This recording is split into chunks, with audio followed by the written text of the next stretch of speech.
Hey guys, it's time for another video in the Quest Rotisserie series. Today I'm doing chicken shawarma kebabs. So first of all, get the spices and yogurts together, mix them up. Chuck in your chicken thighs, I've got 2 kilo here. Mix all together, cover, seal, put it in the fridge overnight. As you can see, all that lovely sauce has coated the chicken.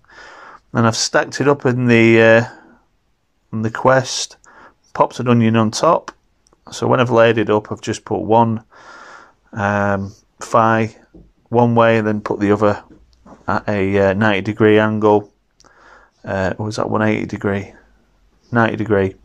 Stacked it up, onion on top to stop the top layer burning. This is about 30 minutes in.